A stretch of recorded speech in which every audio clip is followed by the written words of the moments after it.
Alhamdulillah, alhamdulillahilladzi bidzikrihi tatma'innul qulub wa bifadlihi tughfaruz dzunub wa tanfarijul kurub. Ashhadu an la ilaha illallah wahdahu la syarika lah wa ashhadu anna Muhammadan 'abduhu wa rasuluhu as-sadiqul masduq.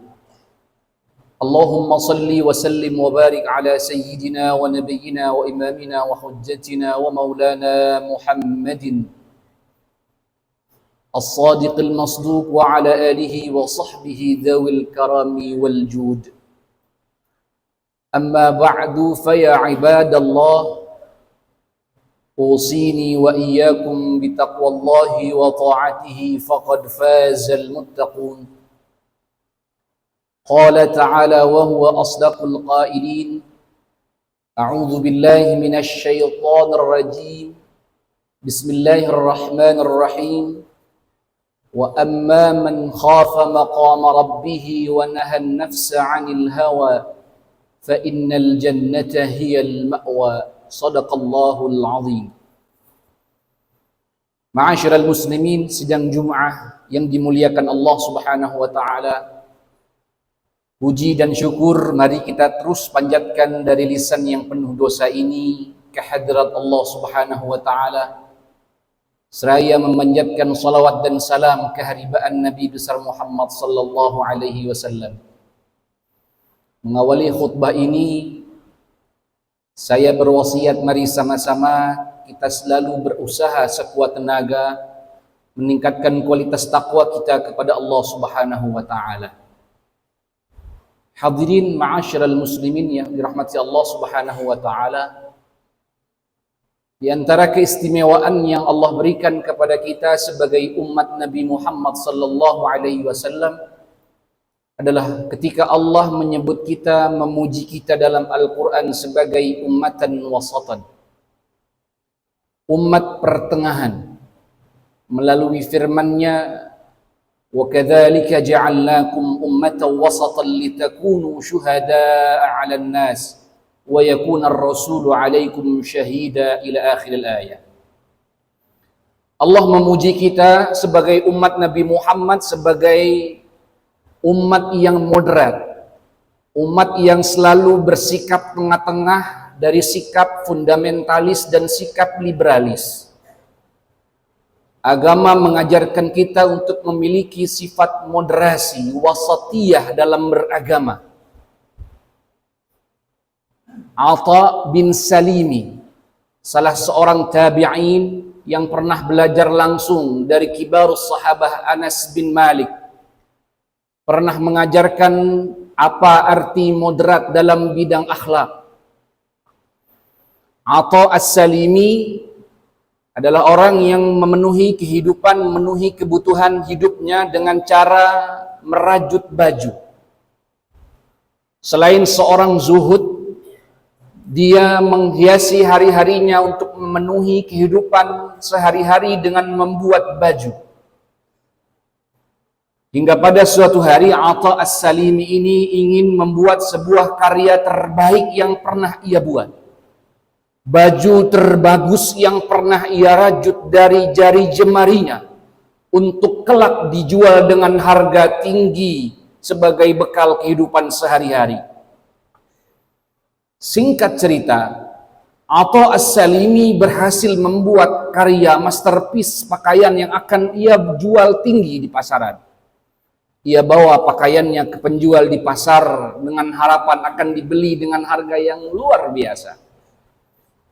Tetapi apa yang terjadi ketika calon pembeli melihat baju yang dirajut oleh Atha, yang dianggap luar biasa, yang dianggap istimewa, yang dianggap masterpiece oleh Atha, lalu menawar jauh dari harapan Atha.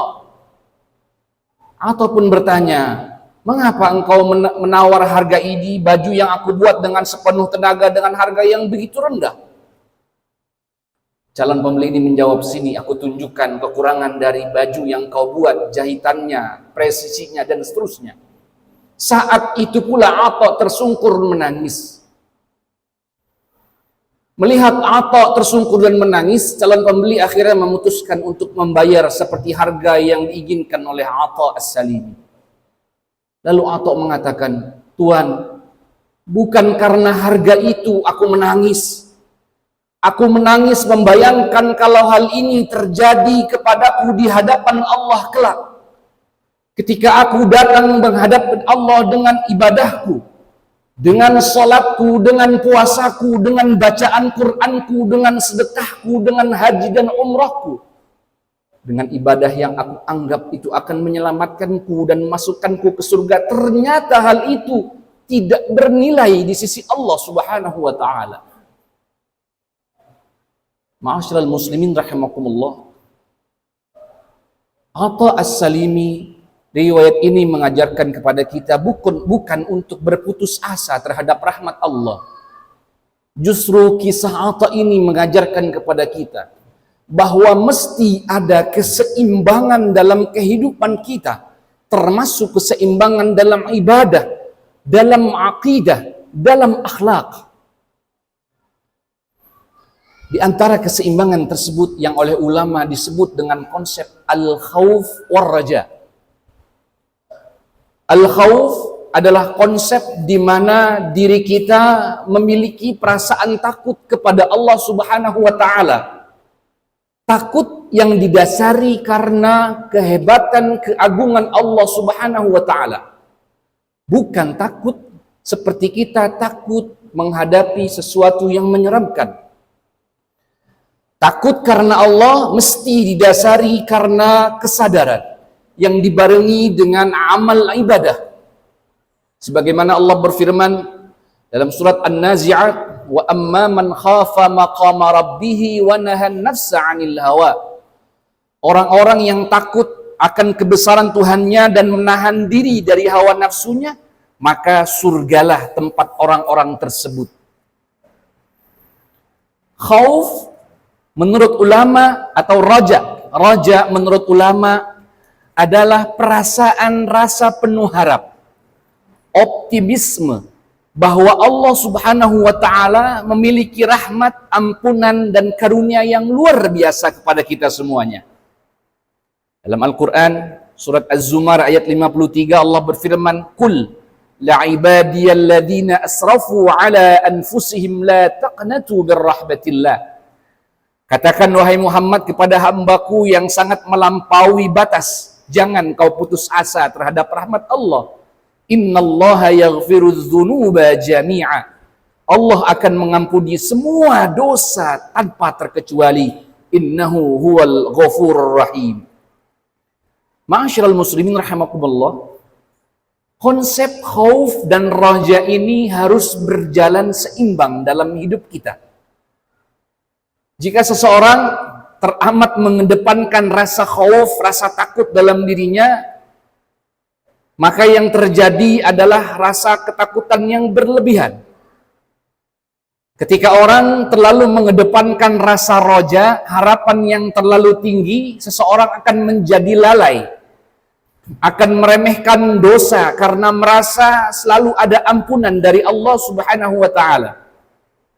Berapa banyak hari ini kita lihat orang yang berani meninggalkan kewajiban, berani melakukan larangan Allah dengan alibi Allah Maha Pengampun.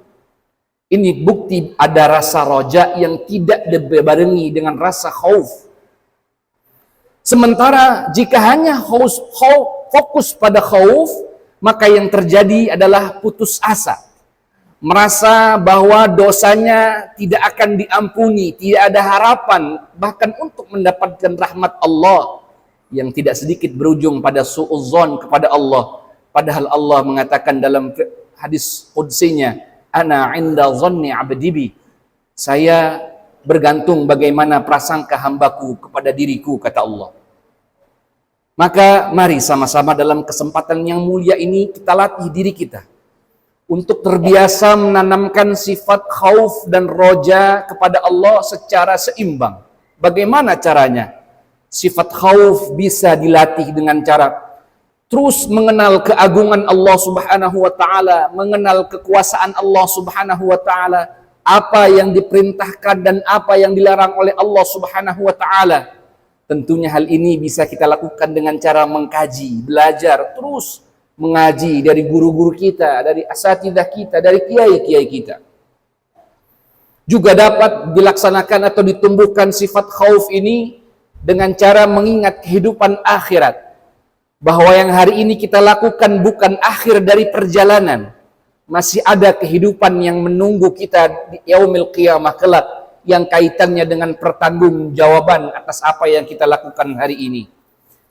Dan juga sifat khauf bisa kita latih dengan cara terus mendekatkan diri kepada orang-orang soleh, orang-orang yang tingkat kedekatan dengan Allah luar biasa, orang-orang yang memiliki rasa takut kepada Allah dalam dirinya dan bisa menularkan kepada diri kita.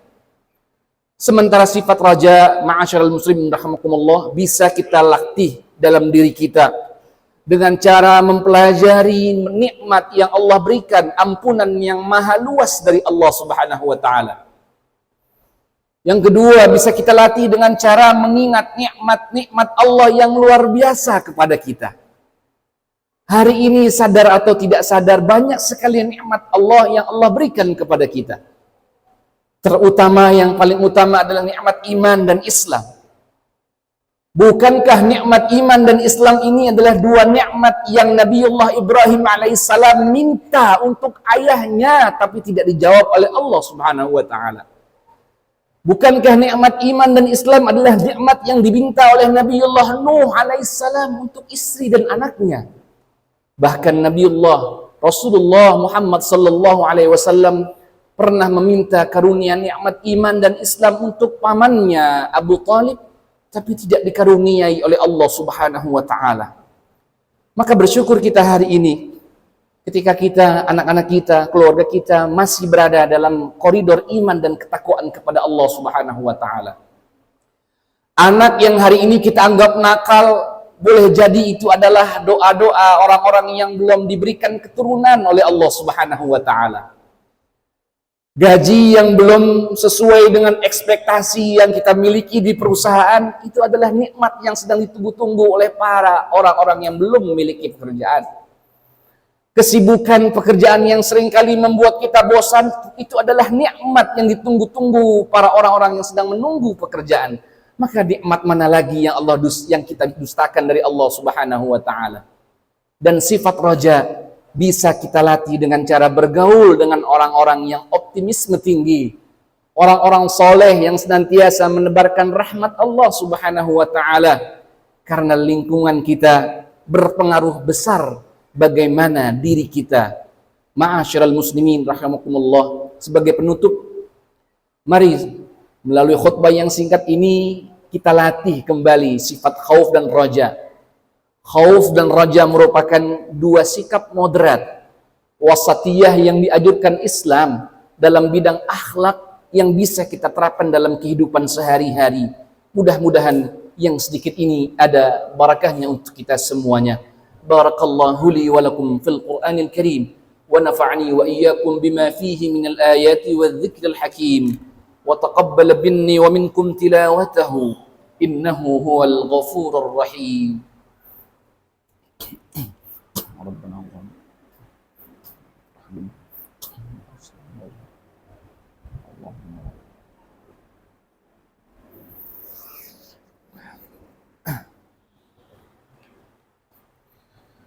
Alhamdulillah, innal hamdalillah nahmaduhu wa nasta'inuhu wa nastaghfiruh wa na'udzu billahi min shururi anfusina wa sayyiati a'malina.